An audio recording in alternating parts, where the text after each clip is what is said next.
नमः। श्रीमद्भगवद्गीता अथ गीता ध्यानम्।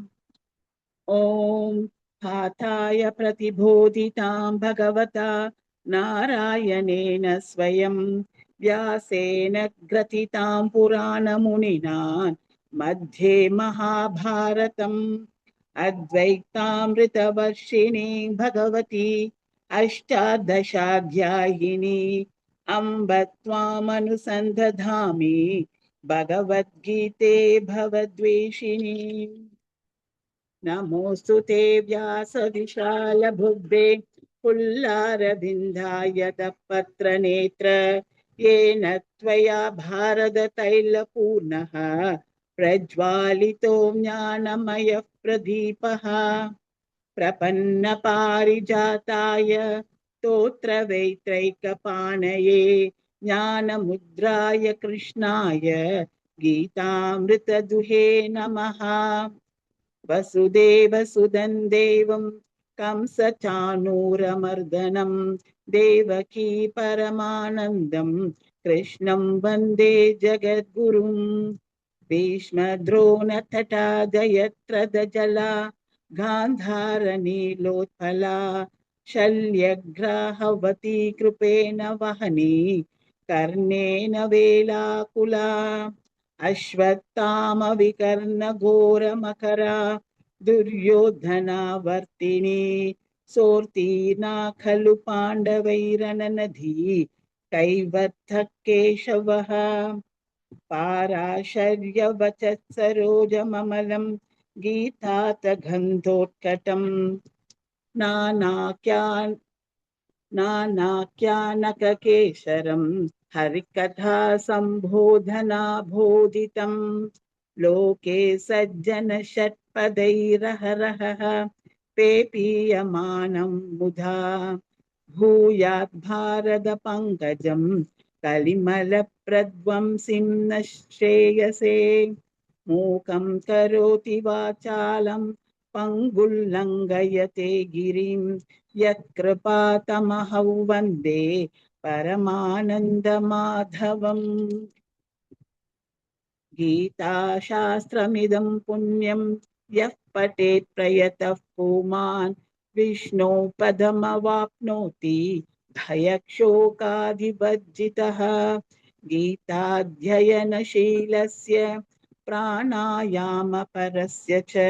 नैव सन्ति हि पापानि पूर्वजन्म कृतानि च। मलनिर्मोचनं पुंसां जलस्नानं दिने दिने सकृदी गीताम्भसि स्नानं संसारमलनाशनं। गीता सुहिता कर्तव्या किमन्यैः शास्त्रविस्तरैः या स्वयं भस्मनाभस्य मुखपद्माद्विनिसृता। भारतामृतसर्वस्वं विष्णोर्वक्त्राणि द्विनिस्कृतं गीता गङ्गोत्कदं पीत्वा पुनर्जन्म न विद्यते। सर्वोपनिषदो गावः दोग्धा गोपालनन्दनः पार्थो वत्सस्तधीमोक्ता सुखी भोक्ता दुग्धं गीतामृतं महत्। एकं शास्त्रं देवकी पुत्रगीतं एको देवो देवकी पुत्र एव एको मन्त्रस्तस्य नामानि यानि कर्माप्येकं तस्य देवस्य सेवा। शान्ताकारं भुजगशयनं पद्मनाभं सुरेशं विश्वाधारं गगनसदृशं मेघवर्णं शुभांगं लक्ष्मीकान्तं कमलनयनै योगिभिर्ध्यानगम्यं वन्दे विष्णु भवभयहरं सर्वलोकैकनाथं। यं ब्रह्मा करुणेन्द्र रुद्रमरुतः स्तुन्वन्ति दिव्यस्तवैः वेदैः साङ्कपदक्रमोपनिषदैः गायन्ति यं सामगाः।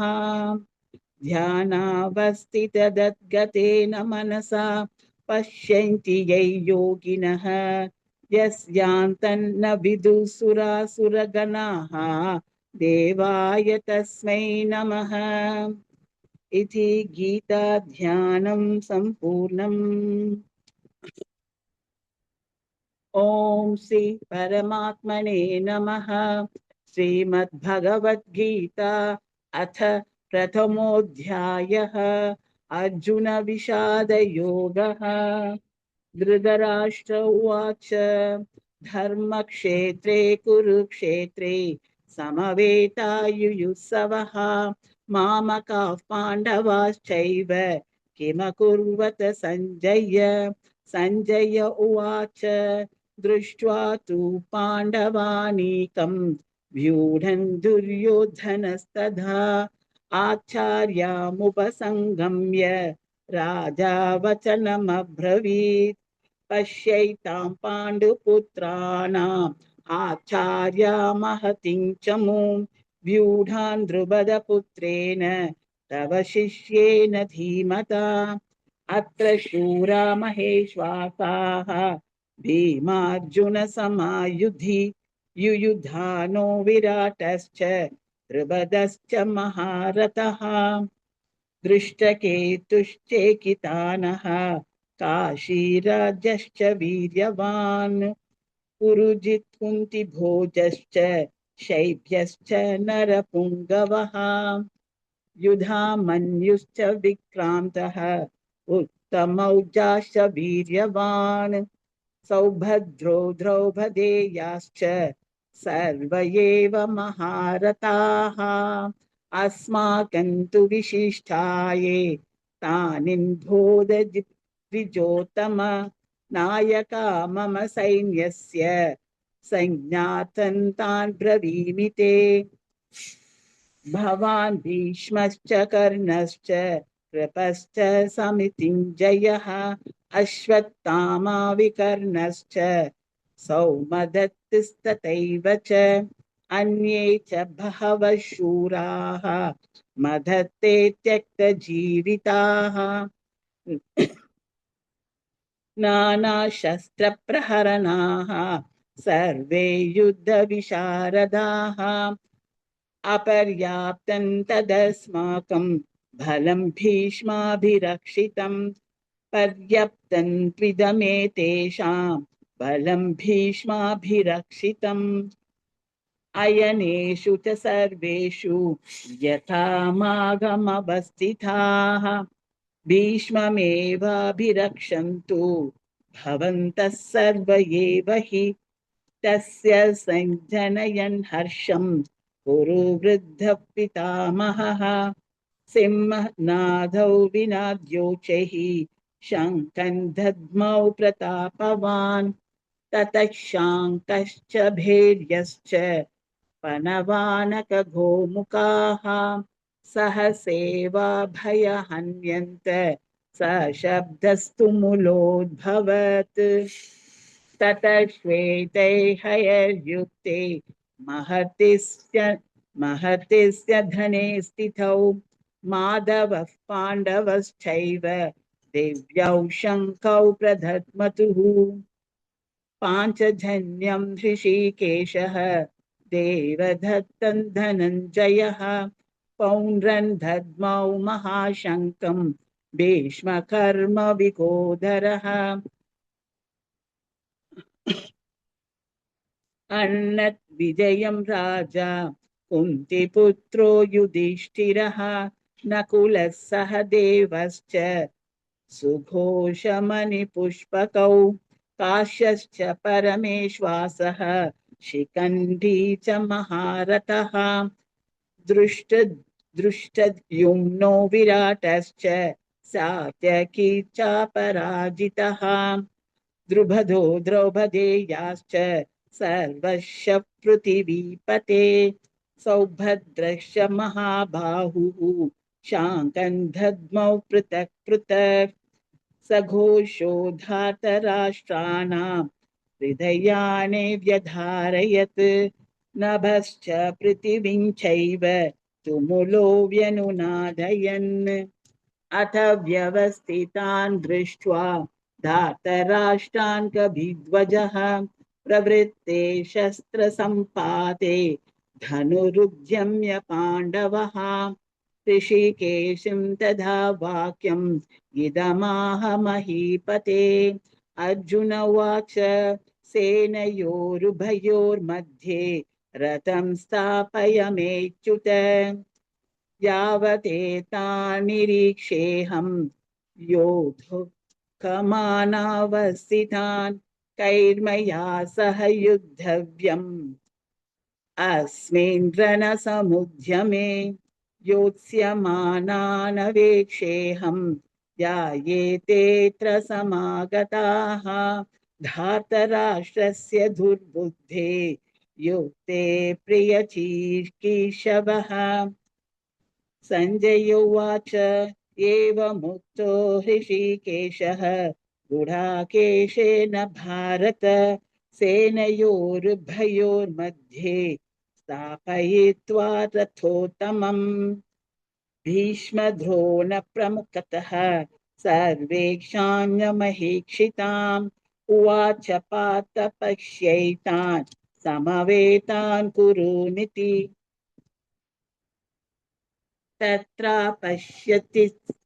तत्र पश्यस्थितान् पार्थः पितॄनत पितामहान् आचार्यान् मातुलान् भ्रातॄन् पुत्रा पौत्रान् सखींस्तथा श्वशुरान् सुहृदश्चैव सेनयोरुभयोरपि तान् समीक्षय सौ कौन्तेयः सर्वान् बन्धूनवस्थितान् कृपया परयाविष्टः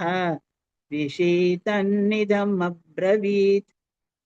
दुष्टमेवं स्वजनं कृष्ण युयुत्सुं समपस्थितं सीदन्ति मम गात्राणि मुखं च परिशुष्यति वेपस्तुश्च शरीरे मे रोमहश्च जायते गाण्डीवं स्रंसते हस्तात् त्वच्चैव परिधक्यते न च शक्नोम्यवस्थातुं ब्रह्मतीव च मे मनः निमित्तानि च पश्यामि विपरीतानि केशव न च श्रेयोन् पश्यामि हत्वा स्वजनमाहवे न काङ्क्षे विजयं कृष्ण न च राज्यं सुखानि च किन्नो राज्येन गोविन्द किं भोगैर्जीवितेन वा येषामत्ते काङ्क्षिदन्नः राज्यं भोगा सुखानि च त इमेव स्थिता युद्धे प्रणां त्यक्त्वा धनानि च आचार्यः पितरः पुत्राः तथैव च पितामहाः मातुला श्वशुराः पौत्राः शाला सम्बन्धिधनस्तथा एतान् हन्तुमिच्छामि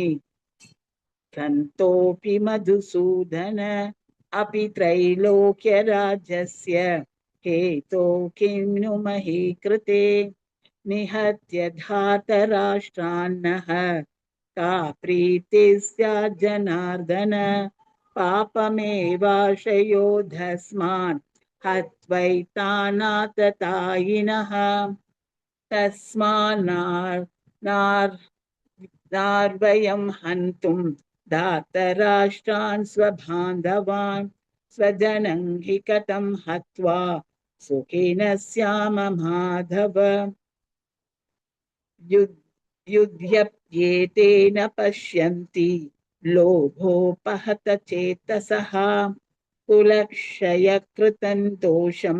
नेत्रद्रोहे च पातकम् कथन्न ज्ञेयमस्माभिः पापादस्मानिवर्तितुं कुलक्षयकृतं दोषं प्रपश्यद्भिर्जनार्दन कुलक्षय प्रणश्यन्ति कुलधर्मा सनातनाः धर्मे नष्टे कुलं कृत्स्नम् अधर्मोऽभिभवत्युत अधर्मभिभवात् कृष्ण प्रद्युष्यन्ति कुलस्त्रियः स्त्रीषु तुष्टासु वार्ष्णेय जायते वर्णसङ्करः सङ्करो नरकायैव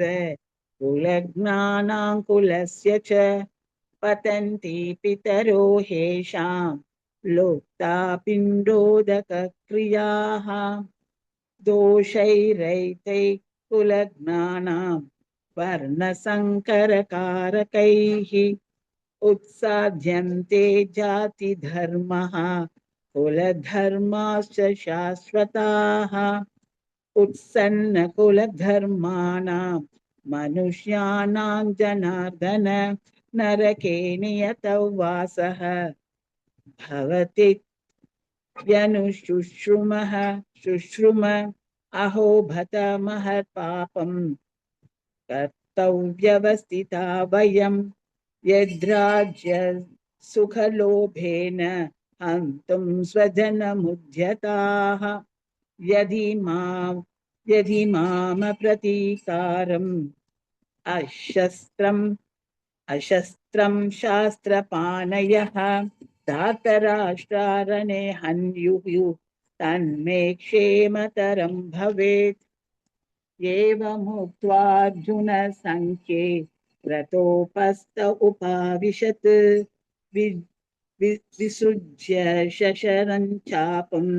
शोकसंविघ्नमनासनः विघ्नमानसः ॐ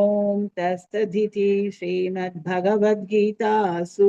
उपनिषत्सु ब्रह्मविद्याया योगशास्त्रे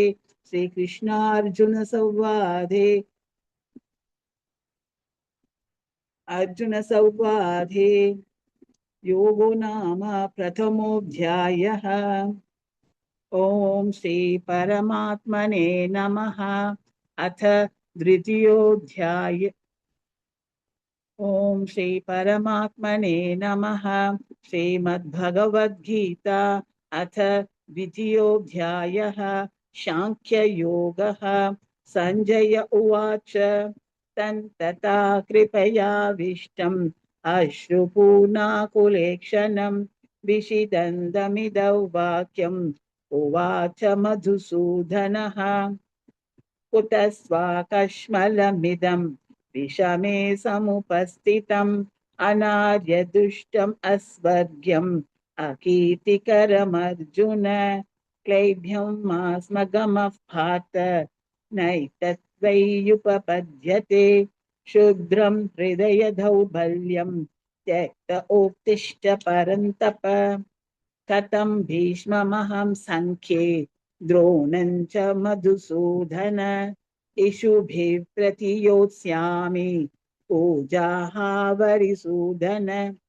गुरून् हत्वा हि महानुभावान् श्रेयो भोक्तुं भैक्षयमपीह लोके हत्वार्थकामां सुगुरूनिहैव भुञ्जीय भोगान् रुधिरप्रदिग्धान् नाचैदद्विद्म कतरन्नो गरीयः यद्वा जयेम यदि वा नो जयेयुः यानेव हत्वा न जिजीविषामः तेव स्थिताः प्रमुखे धार्तराष्ट्राः कार्पण्यजोषोपहतः स्वभावः पृच्छामि त्वां धर्मसम्मूढचेताः यच्छ्रेयस्यानिश्चितं ब्रूहि तन्मे शिष्यस्तेऽहं शाधि मां त्वां प्रपन्नम् न हि प्रपश्यामि ममाप्नुयात् यच्चोगमुच्चोषणमिन्द्रियाणाम् अवाप्य भूमा वसपत्नमृद्धं राज्यं सुराणामभिशाधिपत्यम् संजय उवाच एवमुक्त्वा ऋषिकेशं गुडाकेशः परन्तपः नायोत्स्य इति गोविन्दम् उक्त्वा तूषिणीं बभूवः तमुवाच ऋषिकेशः प्रहसन्निव भारत सेनयोरुभयोर्मध्ये विषीदन्तमिदौ वचः श्रीभगवानुवाच अचोच्यानन्वचोच्यस्त्वं प्रज्ञावादांश्च भाषसे गतासु न गतांश्च नानुशोचन्ति पण्डिताः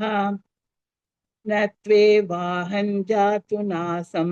न त्वन्नेमे जनाधिपाः न चैव न भविष्यामः सर्वे वयमतः परम् देहिनोऽस्मिन् मन्यथा देहे कौमार यौवनं जरा तथा देहान्तरप्राप्तिः धीरस्तत्र न मुह्यते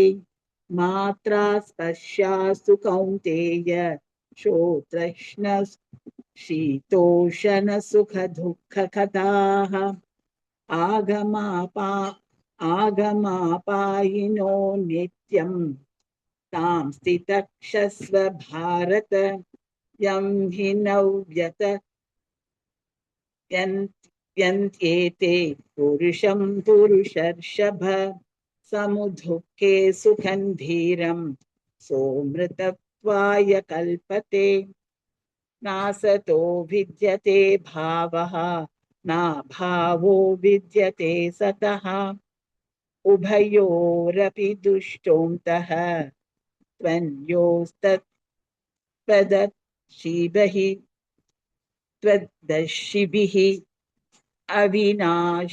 अविनाशि तु तद्विद्धि येन सर्वमिदं ततं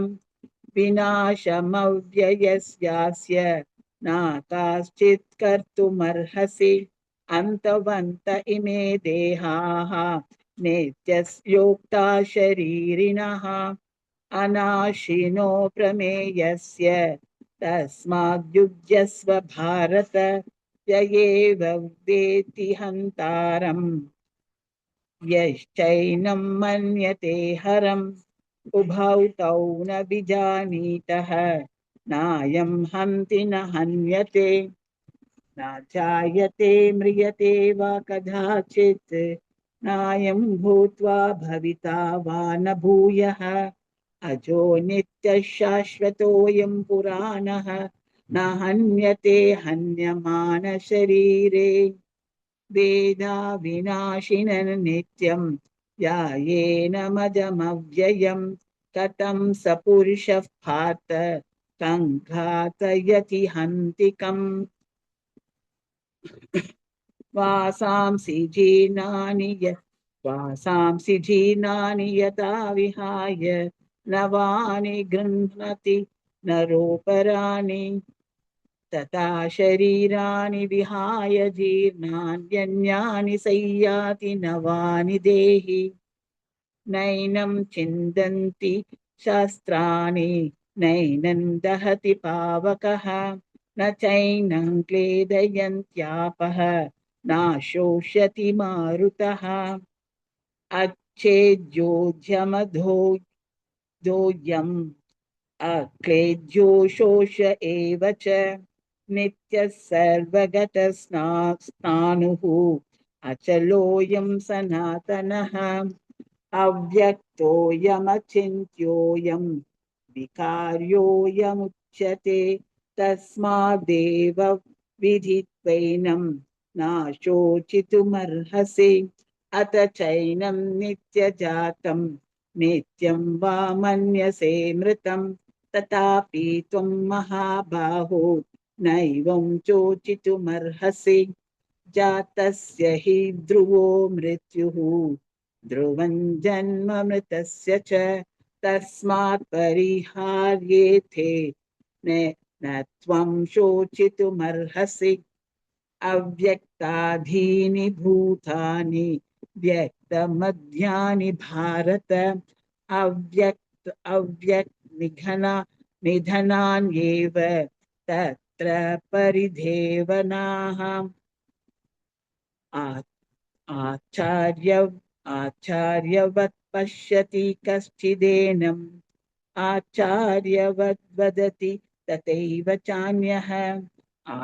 आचार्यवच्चैनमन्यः शृणोति श्रुत्वाप्येन वेद न चैव कश्चित्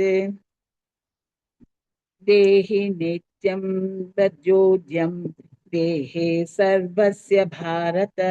तस्मात् सर्वाणि भूतानि न त्वं चोचितुमर्हसि रागधर्मम स्वधर्मभिर्चावेक्ष्य नाविकम्पितुमर्हसि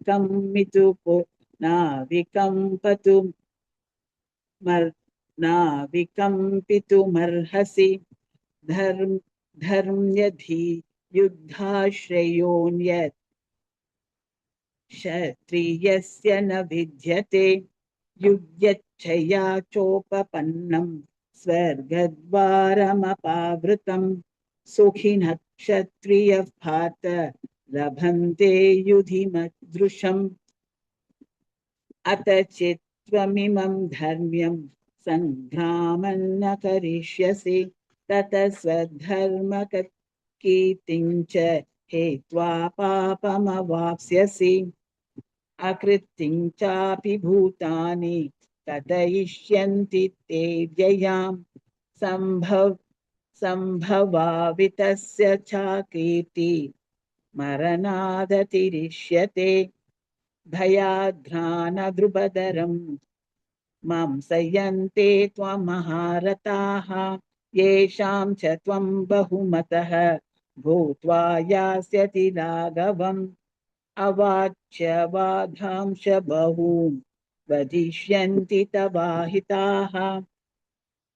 निन्दन्तस्तसामर्थ्यं ततो दुःखतरं नु किम् हतो वा प्राप्स्यसि स्वर्गं जित्वा वा भोक्ष्यसे महीम् तस्मादुत्तिष्ठ कौन्तेय युद्धाय कृतानिश्चयः सुखदुःखे समे कृत्वा लाभालाभौ जयाजयौ ततो युद्धाय युज्यस्व नैवं पापमवाप्स्यसि येषा ते विहिता सांख्ये बुद्धिर्योगे त्विमां शृणु बुद्ध्या युक्तो यया पार्थ कर्मबन्धं प्रहास्यसि नेहाभिक्रमनाशोऽस्ति प्रत्यवायो न विद्यते स्वल्पमप्यस्य धर्मस्य त्रायते महतो भयात् व्यवसायात्मिका बुद्धिः एकेह कुरु नन्दन बहुशाखाहनन्ताश्च बुद्धयो व्यवसायिनां यामिमां पुष्पितौ वाचं प्रवदन्त विपश्चितः वेदवादरफः पार्थ नान्यदस्तीति वादिनः कामात्मानः स्वर्गपराः जन्म कर्म फलाप्रधां क्रियाविशोष बहुलां भोगैश्वर्यगतिं प्रति भोगैश्वर्यप्रसक्तानां दयापहृतचेतसां व्यवसायात्मिका बुद्धिः समाधौ न विधीयते त्रैगुण्यविषया वेदाः निस्त्रैगुण्यो भवार्जुन निर्द्वन्द्वो नित्यसत्त्वस्थः निर्योगक्षेम आत्मवान् यावानर्थ उदपाने सर्वतः सम्प्लुतोदके तावान् सर्वेषु वेदेषु ब्राह्मणस्य विजानतः कर्मण्येवाधिकारस्ते मा फलेषु कदाचन मा कर्मफलहेतुर्भूः मा ते सङ्कोस्त्वकर्मणि योगस्तः कुरु कर्माणि सङ्गं त्यक्त्वा धनञ्जय सिद्ध्यसिद्ध्यो समो भूत्वा समत्वै योग उच्यते दूरेण ह्यवरं कर्म बुद्धे योगा धनञ्जय बुद्धौ शरणमन्विच्छ प्रपन्ना फलहेतवः बुद्धिर्युक्तो जहातीह उभे सुकृतदुष्कृते तस्माद् योगाय युज्यस्व योगः कर्मसु कौशलं कर्मजं बुद्धियुक्ता हि फलं त्यक्त्वा मुनीषिणः जन्मबन्धा विनिर्मुक्ताः पदं गच्छन्त्यनामयम् यथा ते मोहकलिलं बुद्धिर्व्यतितरिष्यति तदा गन्तासि निर्वेदं श्रोत्रतव्यस्य श्रुत्यस्य च श्रुति प्रवृत्तिपन्ना ते यथा स्थास्यति निश्चला समाधावचला बुद्धिः तथा योगमवाप्स्यसि अर्जुन उवाच स्थितप्रज्ञस्य का भाषा समाधिस्तस्य केशव स्थितधि किं प्रभाषेत् किमासीत व्रजते व्रजे व्रजेत किम् श्रीभगवानुवाच प्रजहाति यदा कामान् सर्वान् पातमनोगतान् आत्मन्येवात्मना तुष्टः स्थितप्रज्ञस्तदोच्यते दुःखेष्वनुद्विग्नमनाः सुखेषु विगतस्पृहः वीतरागभयक्रोधाः स्थितधीर्मनुरुच्यते यः सर्वानभिस्नेहः तत्तत्प्राप्य शुभाशुभं नभिनन्दति न द्वेष्टि तस्य प्रज्ञा प्रतिष्ठिता यथा संहरते चायं कूमोऽङ्गानीव सर्वशः इन्द्रियाणीन्द्रियार्थेभ्यः तस्य प्रज्ञा प्रतिष्ठिता विषया विनिवर्तन्ते निराहारस्य देहिनः रसवर्जं रसोऽप्यस्य परं दृष्ट्वा निवर्तते यततो ह्यपि कौन्तेय पुरुषस्य विपश्चितः इन्द्रियाणि प्रमाथीनि हरन्ति प्रसभं मनः तानि सर्वाणि संयम्य युक्त आसीत मत्परः वशे हि यस्येन्द्रियाणि तस्य प्रज्ञा प्रतिष्ठिता ध्यायतो विषयान् पुंसः संकस्तेषुपजायते संकाः सञ्जायते कामः कामात् क्रोधाभिजायते क्रोधात् भवति सम्मोहः सम्मोहात् स्मृतिविभ्रमः सम्मोहात् स्मृतिविभ्रमः स्मृतिभ्रंशात् बुद्धिनाशः बुद्धिनाशात् प्रणश्यति रागद्वेषावियुक्तैस्तु विषयानिन्द्रियैश्चरन् आत्मवश्यै विविधेयात्मा प्रसादमधिगच्छति प्रसादे सर्वदुःखानां हानिरस्योपजायते प्रसन्न चेतसो ह्याशु बुद्धे पर्यवतिष्ठते नास्ति बुद्धिरयुक्तस्य न चायुक्तस्य भावना न चाभावयत शान्तिः आशान्तस्य कुतः सुखम् इन्द्रियाणां हि चरतां यन्मनोनुविधीयते तदस्य हरति प्रज्ञा वायुर्नावभिमां वसि तस्माद्यस्य महाबाहो निगृहीतानि सर्वशः इन्द्रियाणीन्द्रियार्थेभ्यः तस्य प्रज्ञा प्रतिष्ठिता या निशा सर्वभूतानां तस्यां जागर्ति सुषुप्ति संयमी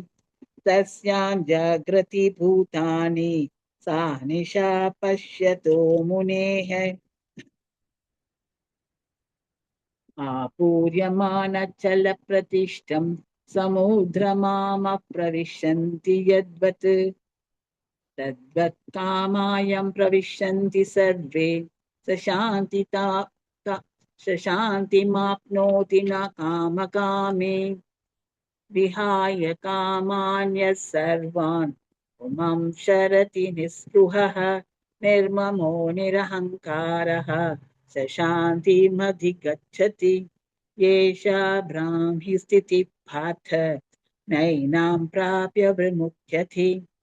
स्थित्वा शामन्तकालेऽपि ब्रह्मनिर्वाणमुच्यते। ॐ तत्सदिति श्रीमद्भगवद्गीतासु उपनिषत्सु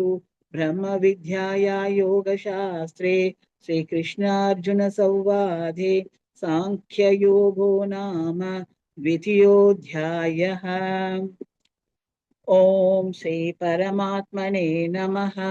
श्रीमद्भगवद्गीता अथ तृतीयोऽध्यायः कर्मयोगः। अर्जुन उवाच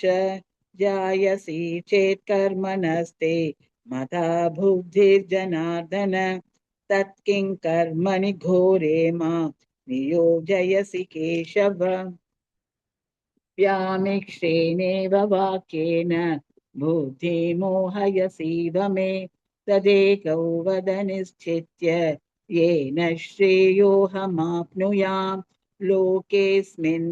विविधा निष्ठा पुरा प्रोक्ता मया नघ ज्ञानयोगेन साङ्ख्यानां कर्मयोगेन योगिनां न कर्मणामनारम्भात् नैष्कर्म्यः पुरुषोऽश्नुते न च सन्न्यसनादेव सिद्धिः समधिगच्छति न हि कश्चित् क्षणमपि जातु तिष्ठत्य कर्म कृत् कार्यते ह्यवशः कर्म सर्वः प्रकृतिजैर्गुणैः कर्मेन्द्रियाणि संयम्य या आस्ते मनसा स्मरन् इन्द्रियार्थान् विमूढात्मा मिथ्याचार स उच्यते। यस्त्विन्द्रियाणि मनसा नियम्यारभतेऽर्जुन कर्मेन्द्रियै कर्मयोगम् असक्तः स विशिष्यते। नियतं कुरु कर्म त्वं कर्मज्यायो ह्यकर्मणः शरीरयात्रापि च तेन प्रसिद्ध्येद कर्मणः। यज्ञात् कर्मणो यत्र लोकोऽयं कर्मबन्धनः तदर्थं कर्म कौन्तेय मुक्तः सङ्गः समाचर। सह यज्ञा प्रज्ञा सृष्ट्वा पुरोवाच प्रजापतिः अनेन प्रसविष्यध्वम् येषवोस्त्विष्ट कामधुक् देवान् भावयतानेन ते देवा भावयन्तु वः परस्परं भावयन्तः श्रेयस्परमवाप्स्यथ। इष्टान् भोगान् हि वो देवाः दास्यन्ते यज्ञभाविताः दधत्तत्तान प्रधायैभ्यः यो भुङ्क्तेस्तेन एव सः। यज्ञशिष्टाशिनः सन्तः मुच्यन्ते सर्वकिल्बिषैः भुञ्जते ते द्वगं पापाः ये पच्यन्त्यात्मकारणात् अन्नात् भवन्ति भूतानि पञ्चन्याधन् सम्भवः यज्ञात् भवति पर्जन्यः यज्ञकर्म समुद्भवः। कर्म ब्रह्मोद्भवं विद्धिः ब्रह्माक्षरसमुद्भवम् तस्मात् सर्वगतं ब्रह्म नित्ययज्ञे प्रतिष्ठितं एवं प्रवर्ति प्रवर्तितं चक्रं नानुवर्त्यतीह यः अघा अघायुरीन्द्रिया रामः मोघं पात स जीवति यस्वात्मरतिरेव स्यात् आत्मतृप्तश्च मानवः आत्मन्येव स सन्तुष्टः तस्य कार्यं न विद्यते नैव तस्य कृतेनार्थः न कृतेनेह कश्चन न चास्य सर्वभूतेषु कश्चित् कश्चित् कश्चिदव्यपाश्रयः तस्मात्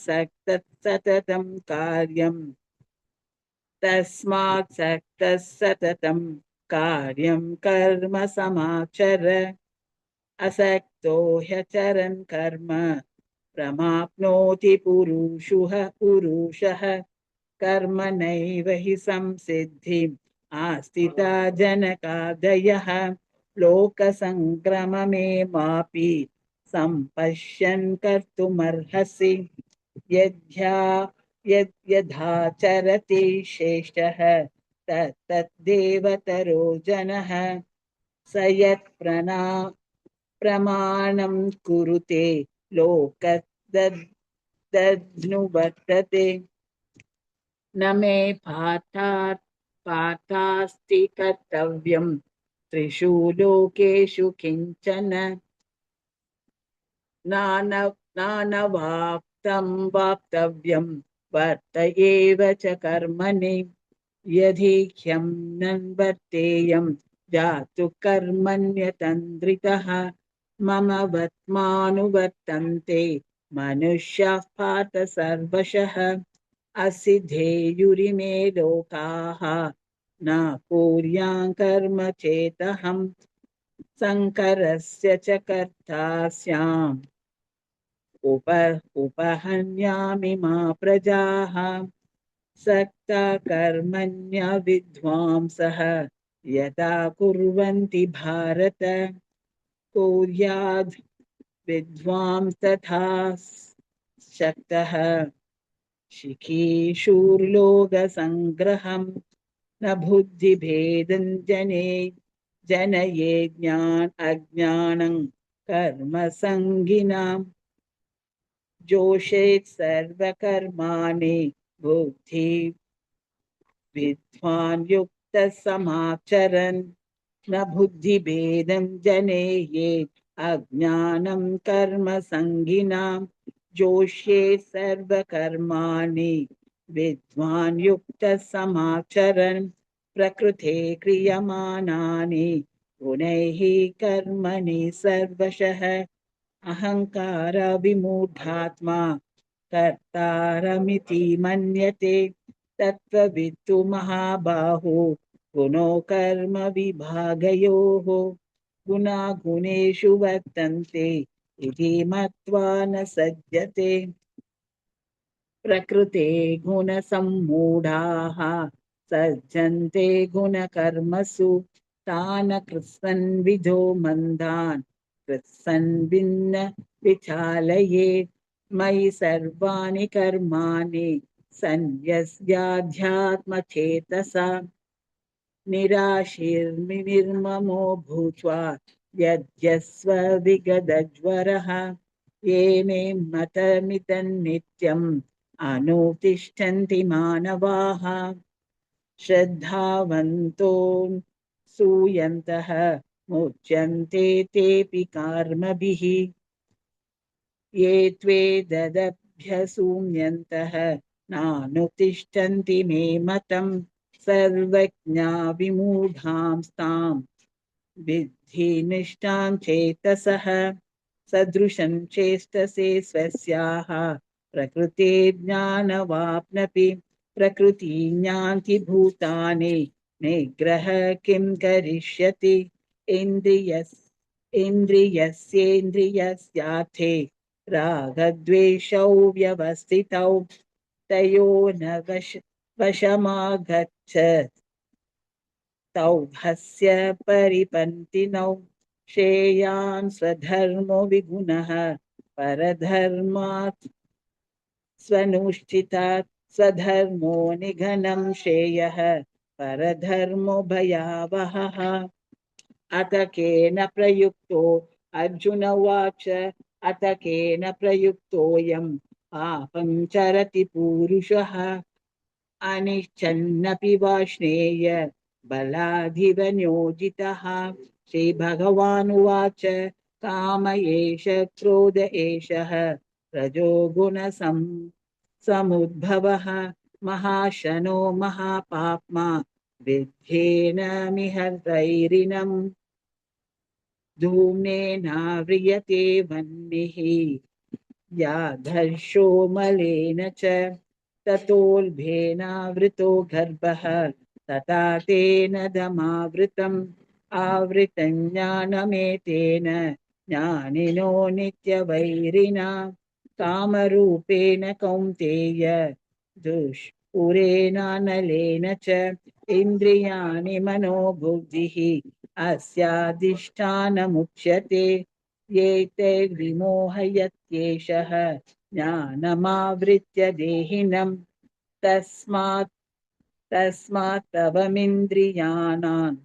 यदौ नियम्य भरतशर्षभः पापमानं प्रजाहि ज्ञानं ज्ञानाविज्ञाननाशनम्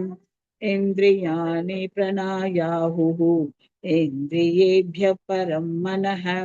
मनसस्तु परा बुद्धिः यो बुद्धे परतस्तु सः एवं बुद्धे परं भूत्वा सं संतभ्यात्मानमात्मना जहि शत्रुं महाबाहो कामरूपं दुरासतम्। ॐ तत्सदिति श्रीमद्भगवद्गीतासूपनिषत्सु ब्रह्मविद्याया योगशास्त्रे श्रीकृष्णार्जुनसंवादे कर्मयोगो नाम तृतीयोऽध्यायः।